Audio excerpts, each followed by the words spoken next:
آ گیا ماہ عذاب، آنسو بہا لو فاطمہ۔ اعوذ باللہ من الشیطان الرجیم، بسم اللہ الرحمن الرحیم۔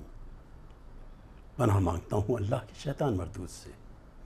شروع کرتا ہوں اللہ کے نام سے جو بڑا مہربان اور مسلسل رحم کرنے والا ہے۔ قائم ٹی وی کراچی اسٹوڈیوز سے آپ کا میزبان اقبال حیدر ندیم پروگرام تاریخ کربلا کے ساتھ حاضر خدمت ہے اور سلام عرض کرتا ہے۔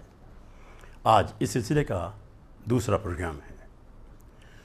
آسمان کربلا پر ظلم و ستم کے بادل چھائے ہوئے تھے، ایسے میں علی کا چاند نمودار ہوا، جس نے اپنے کردار، صبر و استقلال، جرأت و بہادری کے ایسے جوہر دکھائے کہ جس کی مثال تاریخ میں نہیں ملتی۔ اپنے حرم کو ساتھ میں لے کر کرب و بلا میں آئے حسین، امت کی بخشش کی خاطر سر تن سے کٹوائے حسین۔ شاہ پہ کیسا وقت پڑا ہے، اتنے کبھی مجبور نہ تھے، ننھے بچے پیاس سے تڑپیں، کیسے انہیں بہلائیں حسین۔ ناظرین کرام، اس وقت ہمارے درمیان اس ملک ممتاز عالم دین عالی جناب حضرت علامہ سید رضی جعفر نقوی صاحب تشریف رکھتے ہیں۔ آئیے اس موضوع پر ان سے کچھ بات چیت کرتے ہیں۔ حضور السلام علیکم۔ وعلیکم السلام۔ جی قبلہ، پچھلی گفتگو میں آپ نے 28 رجب سے جو ہمارا امام حسین السلام کا قافلہ روانہ ہوا ہے مدینے سے مکے کی طرف اور کربلا کی طرف، اس کی آپ نے گفتگو کا آغاز کیا تھا۔ آپ اس سلسلے کو وہیں سے ذرا فرمائیں کہ یہ جو ہمارا کارواں چلا ہے مدینے سے، تو انہیں کن کن مشکلات کا سامنا کرنا پڑا، اور جناب احمد حنفیہ کیوں نہیں گئے، اور امام حسین السلام کے قافلے میں کون کون لوگ شامل تھے، اور کس طرح سے انہوں نے اس قافلے کو مدینے سے کربلا تک پہنچایا۔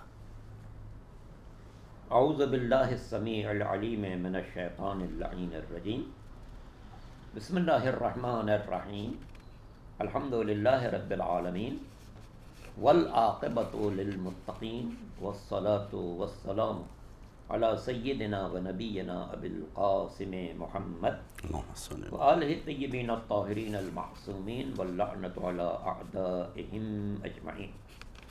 اما بعد، میں نے آپ کی خدمت میں کل یہ عرض کیا تھا کہ جب سرکار سید الشہداء مدینے سے چلنے لگے تو انہوں نے جناب محمد ابن حنفیہ کو وصیت کی تھی، وصیت نامہ لکھ کے ان کو دیا تھا۔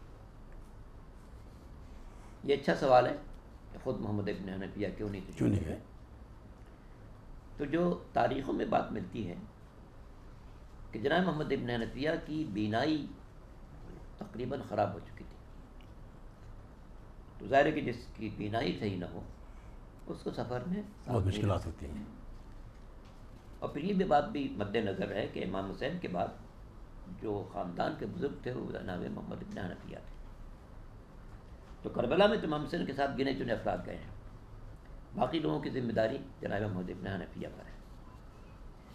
امام ہشتم حضرت علی رضا علیہ السلام فرماتے ہیں کہ امام مظلوم نے کربلا میں ایسے نگینوں کو جمع کیا تھا جن کی کوئی مثال نہیں تھی۔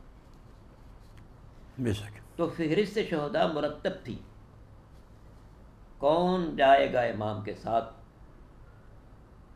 اسی لیے راستے میں جو لوگ دیتے ہیں حسین جا رہے ہیں گھر والوں کے ساتھ شامل ہونا چاہتے تھے، امام ان کو بتاتے تھے کہ وہ کسی غلط فہمی میں نہ رہنا، میں شہادت کی طرف جا رہا ہوں، بس وہ میرے ساتھ جائے گا جو راہ حق میں شہید ہونے کا ارادہ رکھتا۔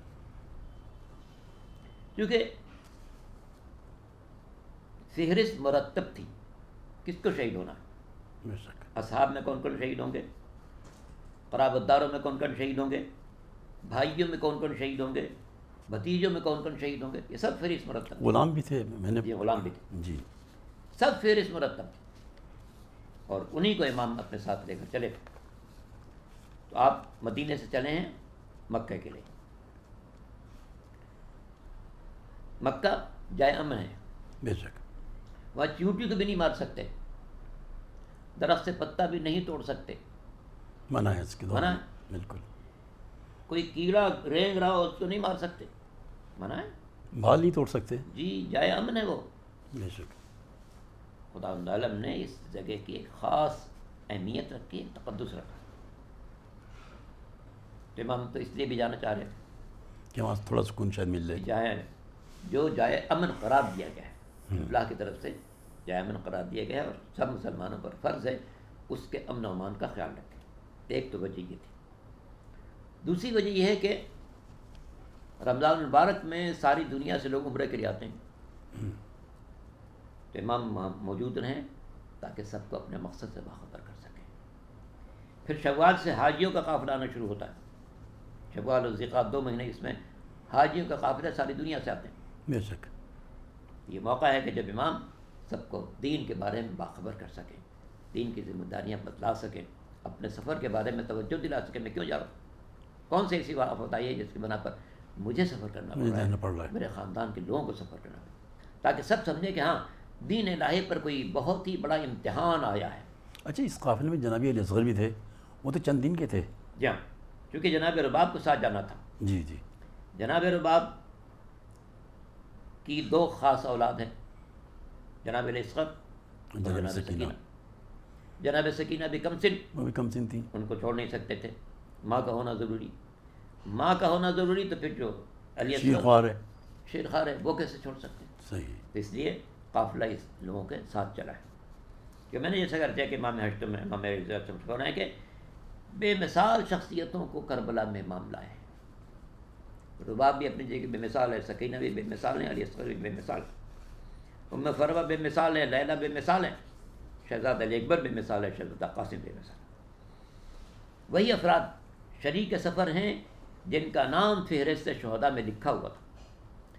آپ نے جناب قاسم کے حالات میں، ابھی اس کا موقع بعد میں آنے والا ہے، جناب قاسم کے حالات میں یہ لکھا پڑھا سنا ہے ذاکرین سے مسلسل ہر سال کہ امام نے فرمایا تھا بیٹا فہرست شہداء میں تمہارا بھی نام لکھا ہوا ہے. اچھا، لکھا ہوا تھا. اور صرف تمہارا نام نہیں لکھا ہے، علی اصغر کا بھی نام لکھا ہے. جس پر شہزادہ قاسم بے چین ہو گیا تھا، کہیں کیا دشمن خیمے میں آ جائیں گے؟ امام نے فرمایا کہ نہیں، دشمن خیمے میں نہیں آئے گا، میں خود اس کو اپنے ہاتھوں پر لے کے جاؤں گا اور وہ جامع شہادت نوش کرے گا. تو امام کے پاس فہرست شہداء مرتب تھی. اچھا، ذہن میں سوال آ رہا ہے اس وقت یہ کہ جناب قاسم کو اجازت نہیں مل رہی تھی، تو انہوں نے جب اپنا تعویذ نکال کی تھے تو اس میں امام حسن کی وصیت تھی کہ جب تمہیں برا وقت آئے تو تم میرے بیٹے کو اپنے اس میں شامل کر دینا. تو اس وقت جب اس میں نام جو آپ بتا رہے ہیں کہ ان کا بھی نام شامل تھا، لیکن ان کو اجازت نہیں مل رہی تھی، اس کی وجہ تھی؟ اجازت اس لیے مل رہی تھی کہ نابالغ سے جہاد ساقط ہے، اور شہزادہ قاسم کی عمر اس وقت 12.5 سال تھی. ہاں، 12-13 کے درمیان تھی. صحیح. چونکہ امام حسن کی زندگی میں ان کی ولادت ہوئی ہے سن 48 میں ولادت ہوئی ہے، 7 شعبان 48 ہجری ولادت باصادت. جی جی. کربلا میں ان کی عمر 12.5 سال. صحیح. 12.5 سال کے شہزادے پر جو نابالغ ہے جہاد ساقط ہے. ساقط تھا. صحیح ہے. تو وہ شوق شہادت میں امام کو ساتھ تھے، اور امام ان کو منع کرتے تھے کہ بھئی بچہ ہے نابالغ میں جہاد تو واجب نہیں ہے، گھر میں رہے. ایک امتحان بھی تھا کہ دیکھیں اس کے اندر کتنا شوق، جذبہ ہے. ہاں، جس کو سننے کے بعد شہزادہ قاسم رونے لگے. ہاں، مجھے شہید ہونے کا موقع نہیں مل رہا. روتے روتے روتے روتے خیال آیا کہ میرے شانے پر ایک تعویذ بندھا ہوا ہے، اور مجھ سے یہ بتایا گیا تھا کہ جب کوئی بہت سخت وقت آئے تو تعویذ کھول پڑنا. تو آج سے زیادہ سخت تو کوئی دن نہیں ہو سکتا. ہر طرف لوگ شہید ہو رہے ہیں، خاندان کے لوگ شہید ہو رہے ہیں، امام کے ساتھی شہید ہو رہے ہیں، تو آج سے زیادہ سخت دن کون سا ہو سکتا ہے؟ سب بھوکے ہیں، پیاسے ہیں، صحرا میں. کھول کے پڑھا تو اس میں خط تھا، امام حسن کا خط، امام حسین کے نام، کہ اے بھائی کربلا میں موجود نہیں ہوں گا، میری طرف سے قاسم کا ہدیہ قبول کرنا. تو یہ فہرست مرتب تھی. جی جی. تو امام مدینے سے چلے، مکہ پہنچے، جا کے 3 مہینہ میں جو قیام رہے گا اس میں سب کو باخبر بھی کریں کہ دین پر کتنا بڑا امتحان آ چکا ہے. یہ امام حسین اسلام مکے میں کہاں رہے تھے، کہاں قائم کیا تھا؟ کیونکہ ہجرت سے پہلے جی جی خاندان بنی ہاشم کے مکانات موجود تھے وہاں پر، بہت بڑی تعداد میں تھے. جو لوگ مکہ مکرمہ جا چکے ہیں ان کے لیے عرض کروں کہ اس وقت جس جگہ پر مولد رسول ہے ایک لائبریری ہے، اس جی میں جی لکھا ہوا مولد رسول. جی جی. اس سے متصل جتنے مکانات ہیں یہ سب خاندان بنی ہاشم کے تھے. اچھا. اور معروف یہی ہے کہ امام حسین جب تشریف لائے مکہ مکرمہ میں تو جو مولد رسول ہے اس کے بالکل پیچھے جناب ابو طالب کا گھر تھا اور وہی علی کا گھر تھا، اسی میں ٹھہرے. اچھا وہیں ٹھہرے. قیام وہیں تھا. پھر ظاہر ہے کہ حرم میں زیادہ وقت و عبادت وہاں پر گزارتے روزانے کچھ بنی ہاشم کے لوگ رہ رہے تھے. جا بنی ہاشم کے کچھ لوگ جو وہاں پر رہ گئے تھے جنہوں نے ہجرت نہیں کی تھی وہ وہیں پر مقیم تھے. اور امام حسین اپنے گھر میں ٹھہرے ہیں. اپنے گھر میں. کربلا میں پہنچے ہیں تو پہلے زمین خریدی بے شک. ہاں. تاکہ واضح ہو جائے کہ میں اپنے گھر میں ٹھہرا ہوں. بنی اسد سے زمین خریدی تھی. مکے میں بھی اپنے گھر میں ٹھہرے ہیں. اسی لیے جب ہم لوگ مکے میں جاتے ہیں اور مولد رسول کی زیارت کرتے ہیں تو اس جگہ کی بھی زیارت کرتے ہیں بالکل. جب امام حسین ٹھہرے تھے ٹھہرے تھے. اور وہاں جا کے امام کی زیارت بھی پڑھتے ہیں اور پھر کربلا کو یاد کرتے ہیں کہ کیسا وقت ہوگا. تو امام مظلوم مکے میں بھی اپنے گھر میں ٹھہرے اور وہاں پر مختلف دنیا کے لوگ آتے رہے، آپ کی خدمت میں پہنچتے رہے. کوفے کے لوگوں میں، کیونکہ کوفہ امیر المومنین کا دارالخلافہ رہ چکا تھا، اس لیے امیر المومنین کے بہت سے جاننے والے وہاں موجود تھے. جب ان کو خبر ملی کہ نواس رسول نے مدینہ چھوڑ دیا ہے، مکے میں مقیم ہے، تو انہیں امام کو خط لکھا. جب آپ نے مدینہ چھوڑ دیا ہے تو آپ اس شہر میں آئیں جس کو آپ کے بابا نے انتخاب کیا تھا. آپ کے بابا بھی مدینہ چھوڑنے کے بعد اسی شہر میں آئے تھے، تو آپ بھی جب مدینہ آپ نے چھوڑ دیا تو آپ اس شہر میں آئیے. حضور ایک بریک لے لیں. ناظرین وقفے، ایک چھوٹے سے بریک کا، ملتے ہیں وقفے کے بعد. اپنے بیٹے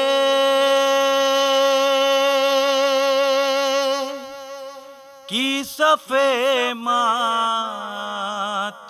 بچھا لو، فاطمہ آ گیا ماہ عذاب، آنسو بہا لو فاطمہ. ناظرین ہماری گفتگو وہیں سے شروع ہوتی ہے جہاں سے منقطع ہوئی تھی. یہ قبل آپ ارشاد فرما رہے تھے جہاں کوفے میں کے عرض کر رہا تھا کہ مومنین کے بارے میں. کوفے میں چونکہ امیر المومنین کے جانے والے بڑی تعداد میں تھے، اگرچہ 19 برس پہلے امام حسن، امام حسین، ان تمام خاندان کے لوگوں نے چھوڑ دیا تھا، لیکن جانثار افراد تھے. کوفہ دو پہلو رکھتا ہے، سیاسی. وفا کا پہلو بھی رکھتا ہے، بے وفائی کے بھی پہلو رکھتا ہے. ویسے اگر دیکھا جائے تو کربلا کے واقعے میں کوفی کافی نظر آئیں گے آپ. عجیب بات ہے، جو عجیب شہید بات. ہوئے ہیں جو لوگ حملہ آور تھے ان میں بڑی تعداد کوفے کی، کوفی کی تھی. اور جو شہید ہوئے ان میں بڑی تعداد کوفے کی. کوفے کی تھی. تو یہ کوفہ عجیب ہے. امیر المومنین کے ساتھ اتنی وفا کی اہل کوفہ نے کہ مولا نے مدینہ چھوڑا، کوفے کو اپنا مرکز بنا لیا بے شک. ہاں. اور وہیں پر رہے، وہیں شہید ہوئے. امام حسن مجتبیٰ علیہ السلام بھی جب تک حکومت کو ٹھوکر نہیں ماری تھی اس وقت تک وہیں رہے.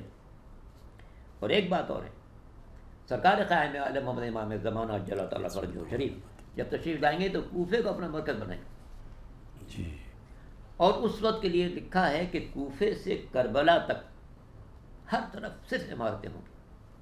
اور اس کی وجہ واضح، اس کی وجہ واضح یہ ہے کہ جب امام کی حکومت عالمی حکومت ہو تو دنیا بھر کے اہل ایمان کوشش کریں ہم جا کے وہاں امام کا قریب رہیں. تو اس لیے کوفے سے لے کے کربلا تک کا جو تقریباً 40-50 میل کا فاصلہ ہے یہ سب انسانوں سے بھر جائے. تو 40-50 میل کوئی چیز نہیں ہے. شہر کراچی اس وقت ایک کونے سے آپ دوسرے کونے میں جائیں تو 50 میل بن جاتا ہے. بے شک. تو امام عصر بھی اپنا مرکز کوفے کو قرار دیں گے. اور اسی بنا پر کہ میرے جد نے اس کو اپنا مرکز بنایا تھا، میں اس کا اپنا مرکز بناتا ہوں. بالکل صحیح. رہائش کوفے میں ہوگی، فیصلے مسجد کوفہ میں ہوں گے، بیت المال مسجد سہلہ میں ہوگا. یہ سب امام عصر کے بارے میں. تو کوفے کے لوگوں نے امام کو خط لکھا جب آپ نے مدینہ چھوڑ دیا ہے تو آپ اسی شہر میں تشریف لائے جس میں آپ کے والد تشریف لائے تھے. یہاں آپ کے جانثار بڑی تعداد میں موجود ہیں. پہلے کچھ خط آئے، پھر کچھ اور خطوط آئے، پھر کچھ اور خطوط آئے. جب بہت زیادہ خطوط آئے تو پھر امام نے جناب مسلم کو بھیجا کہ ٹھیک ہے جو تم نے باتیں لکھی ہیں وہ اگر سچ ہیں، میں اپنے بھائی مسلم کو تمہارے پاس بھیج رہا ہوں۔ تصدیق کے لیے مسلم چچزاد بھائی بھی ہیں، بہنوئی بھی ہیں۔ میں نے بھی جی جناب عباس کی ایک بہن کی شادی جناب جناب مسلم سے۔ مسلم سے ہوئی تھی، یہ جناب عقیل کے بیٹے ہیں، وہ جناب ابو طالب کے بیٹے ہیں۔ تو یہ اس اعتبار سے مسلم ابن عقیل کے مملکت میں اپنے بھائی کو بھیج رہا ہوں، تاکہ جو کچھ تم نے لکھا ہے وہ اگر میں اس کی اطلاع دیں گے کہ تم نے سب کچھ سچ لکھا ہے تو میں بھی عزم سفر کروں گا۔ اس کے بعد ہی آپ نے ارادہ کیا ہے روانگی کا۔ اب جب امام علیہ السلام کے پاس بہت سارے خطوط آئے، آپ نے جناب مسلم کو بھیجا، جناب مسلم گئے، شہر میں غیر معمولی استقبال ہوا، جس کے بعد جناب مسلم نے خط لکھا کہ جو کچھ آپ سے بیان کیا گیا تھا سب سچ ہے اور یہاں کے لوگ سب آپ کے لیے منتظر ہیں۔ اس کے بعد پھر امام نے مکے سے سفر اختیار کیا کوفے کی طرف۔ کوفے کے رخ پر، کیونکہ وہاں سے مکے سے چلیں گے تو کربلا اور کوفے کا راستہ ایک ہی ہے، چنانچہ آپ وہاں سے روانہ ہوئے۔ روانہ ہوئے ہیں تو ایک جگہ مسجد تنعیم، وہاں پر آج کل ایک مسجد بھی بنی ہوئی ہے جہاں سے لوگ عمرہ کرنے کے لیے مکے میں آتے ہیں۔ مکے میں مقیم جتنے لوگ ہیں اضافی عمرہ کرنے کے لیے تنعیم جاتے ہیں، وہاں سے احرام باندھ کے آ جاتے ہیں کیونکہ بالکل قریب ہے۔ قریب بھی ہے۔ تو امام حسین نے مکے میں قیام تھا اور یہ خطوط بھی آ رہے تھے، پھر مسلم گئے، جناب مسلم گئے، وہاں سے انہوں نے خط بھیجا، امام مطمئن ہو گئے۔ لیکن ابھی حج کے ایام قریب تھے اور اس لیے امام نے سفر کا ارادہ بھی مصمم نہیں فرمایا تھا، مگر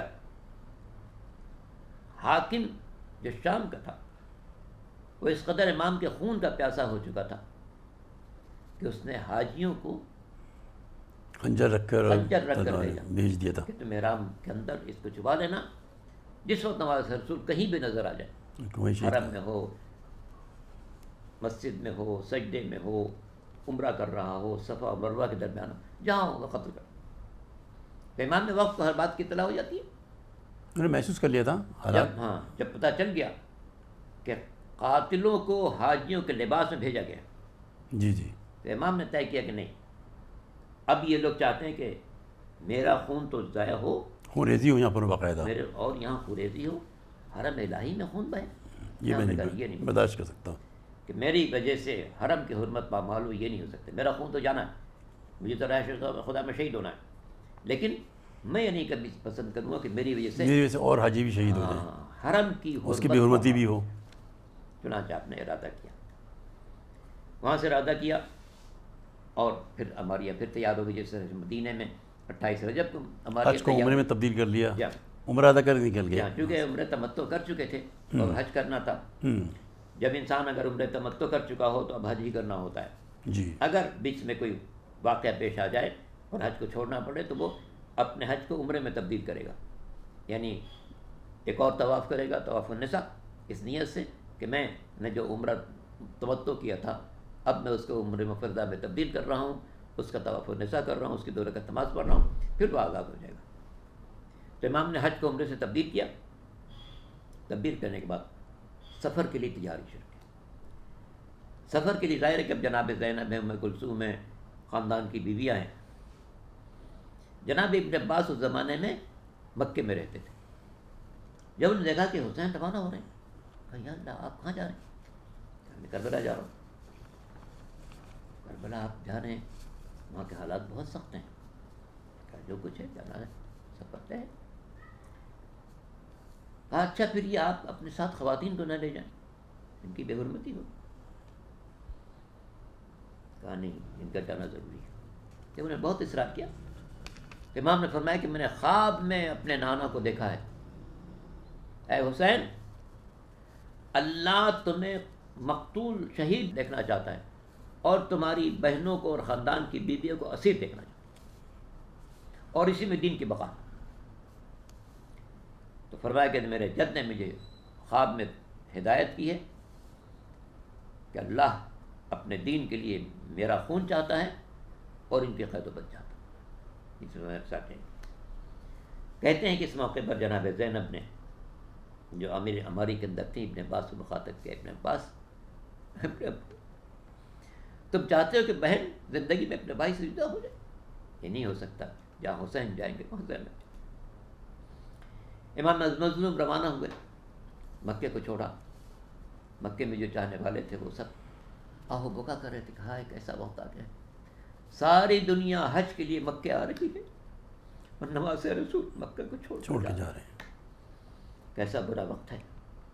اگر 8ویں جلد جب ساری دنیا کے انسان مکے میں جمع ہوتے ہیں اور مکمل تیاری کے اب کل حج کے لیے جانا ہونا ہے، اچانک ان کو خبر دی جائے کہ تم حج نہیں کر سکتے، دل پر کیا قیامت گزرے گی۔ مگر نواز رسول جو ساری دنیا کا ہادی ہے، امام ہے، پیشوا ہے، وہ حج سے محروم ہو کر اپنے سفر کو تبدیل کر رہا ہے، مکہ چھوڑ رہا ہے۔ مکے سے روانہ ہوئے قافلے کے ساتھ تنعیم تک پہنچے۔ تنعیم اور حرم الہی کعبے کے درمیان کوئی 7 میل کا فاصلہ ہے۔ پہلی منزل امام نے تنعیم کو قرار دیا۔ تنعیم میں قافلہ ٹھہر گیا۔ قافلہ ٹھہرا، امام نے نماز پڑھی، جو لوگ ساتھ میں تھے سب نے باجماعت میں نماز پڑھی۔ اس کے بعد امام نے اپنے سفر کا مقصد بیان کیا۔ دوران سفر بھی آپ نے جہاں جہاں قیام کیا ہے وہاں نماز پڑھاتے تھے، اس کے بعد خطبہ دے دیتے، اپنے سفر کا مقصد بیان کرتے تھے۔ امام نے خطبہ دیا، لوگوں کو اپنا مقصد بیان کیا، اور اس کے بعد کوفے کی طرف ہاتھوں کو بلند کیا، وعلیک السلام، وعلیک السلام، وعلیک السلام۔ لوگوں نے حیرت سے پوچھا، مولا آپ کس سے کہہ رہے کہ وعلیکم السلام؟ تو فرمائی کہ مسلم بن عقیل کا سلام آیا ہے، جنہیں دارالامارہ لے جایا گیا ہے، شہید ہونے والے، اور مسلم نے شہادت سے پہلے مجھے سلام کیا۔ 9 ذی الحجہ تھی، جناب مسلم درجہ شہادت پر فائز ہونے کے لیے تیار ہو چکے تھے۔ طوا کا گھر تھا جس میں جناب مسلم نے رات گزاری تھی، عبادتوں میں گزر گئی، اور صبح کو ابن زیاد کا ایک بڑا لشکر آیا جناب مسلم کو شہید کرنے کے لیے۔ طوا نے کہا کہ آپ گھر میں رہیں، کہا نہیں تمہارے گھر کی بے حرمتی ہو جائے گی، مجھے گوارا نہیں۔ باہر نکلے، دشمنوں سے مقابلہ شروع ہوا۔ ایک آدمی ہے، سینکڑوں کا لشکر کا مقابلہ ہے، مگر جناب مسلم قوت و شجاعت کا پیکر تھے، انہوں نے پورے لشکر سے مقابلہ کیا۔ ایک دستہ چلا کے ختم ہو گیا، دوسرا دستہ بلایا گیا، دوسرے دستے کو بھی جناب مسلم نے واصل جہنم کیا، یہاں تک کہ ابن زیاد سے تیسرا دستہ مانگا گیا۔ اس نے کہا ایک آدمی کے لیے اتنی فوج بھیج چکا ہوں، کافی نہیں ہے۔ اسے جواب دیا تمہیں پتہ نہیں یہ خاندان بنو ہاشم کا شعر ہے، اس سے کون مقابلہ کرتا۔ تیسرا دستہ بھی آیا مگر جناب مسلم کو قتل کرنے میں کامیاب نہ ہو سکا، یہاں تک کہ ان ملعونوں نے گڑھا کھودا، اس پر پیال بچھا دیا تاکہ پتہ نہ چلے، اور جناب مسلم کو اس طریقے سے لے کر چلے کہ آپ کا قدم اسی پیال کے اندر گیا، گڑھے کے اندر گر گئے۔ اس کے بعد ظالموں نے اپنے آپ کے سر پر پتھر پھینکنا شروع کیا۔ وہاں سے آپ کو امام کو جناب مسلم کو گرفتار کر کے لے جایا گیا ابن زیاد کے یہاں، اور کہا کہ اسے سلام کرو۔ کہا میرا امام امیر، میرا امیر صرف حسین ہے، میں حسین کو سلام کروں۔ اس نے کہا چاہے تم سلام کرو یا نہ سلام کرو، شہید تو کیے جاؤ گے۔ جب یہ بات طے ہو گئی، جلاد کو حکم ہو گیا کہ لے جاؤ ان کا سر قلم کرو۔ جناب مسلم دارالامارہ سے امام کو سلام کرتے ہیں، السلام علیکم یا ابا عبداللہ، میرے مولا میرا سلام قبول کریں۔ اور امام نے کہا وعلیکم السلام یا مسلم بن عقیل۔ اسی لیے روایت میں یہ بات موجود ہے کہ جب امام کربلا کی طرف جا رہے تھے، راستے میں ایک ایسی جگہ آئی جہاں سے کوفے کا راستہ آ رہا تھا۔ امام نے دیکھا کہ کوفے کی طرف سے 2 لوگ آ رہے ہیں، 2 افراد آ رہے ہیں۔ امام نے اپنے ساتھیوں سے کہا کہ ان آنے والوں سے پوچھو کہ کوفے کے کیا حالات ہیں۔ ان آنے والوں نے کہا امام ہماری زبان میں طاقت نہیں ہے کہ ہم آپ سے بیان کر سکیں۔ جب ہم کوفے سے نکلے ہیں تو ہم نے دیکھا جناب مسلم کا سر تو دارالامارہ پر نصب ہو چکا تھا، ان کی لاش کے پیروں میں رسی باندھ کر گلیوں میں پھیلایا جا رہا۔ امام مظلوم نے مسلم کی بیٹی کو بلایا، جناب زینب سے کہا کہ دیکھو میں نے فلاں جگہ پر 2 گوشوارے رکھے ہیں، وہ لا کر دو جناب زینب نے گوشوارے لا کر دیے. امام مظلوم نے مسلم کی بیٹی کے کانوں میں گوشوارے پہنائے, سر پر دست شفقت پھیرا. بچی خاندان کے روایات کو جانتی تھی. جب اس نے امام کی یہ شفقت دیکھی کہنے لگی آقا کیا میرا بابا تو زندہ ہے؟ کہا اے بیٹا کیا کہنا چاہتی ہو؟ اس نے کہا مولا آپ تو میرے ساتھ ویسی شفقت کر رہے ہیں جیسے آپ یتیموں کے ساتھ کرتے ہیں. آپ یتیموں کے سر پر ہاتھ پھیرتے ہیں, ان کی خاطر مدارات کرتے ہیں, آپ اسی انداز سے میرے سر پر ہاتھ پھیر رہے ہیں. امام نے فرمایا بیٹی آج سے مجھے اپنے بابا کی جگہ سمجھنا. میرا دل چاہتا ہے عرض کروں اے مسلم کی بیٹی آپ بڑی خوش قسمت ہیں. جب باپ کی خبر آئی حسین جیسا شفیق موجود تھا جس نے آپ کے سر پر دست شفقت پھیرا, کانوں میں گوشوارے پہنائے, مگر ہائے حسین کی بیٹی سکینہ جس وقت امام کی شہادت کی خبر آئی یہاں امام مظلوم نے مسلم کی بیٹی پر دست شفقت پھیرا تھا, وہاں ظالموں نے تماچے لگائے, یہاں پر امام نے گوشوارے پہنائے تھے, وہاں شمر ملعون نے جناب سکینہ کے گوشوارے اس طریقے سے کھینچے کہ خون جاری ہو گیا. بچی نے آواز بلند کی واہ حسینہ واہ حسینہ واہ حسینہ. اپنے بیٹے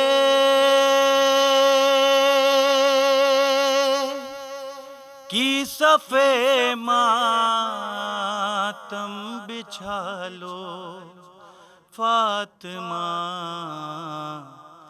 آ گیا ماہ ازاں, آنسو بہا لو فاطمہ.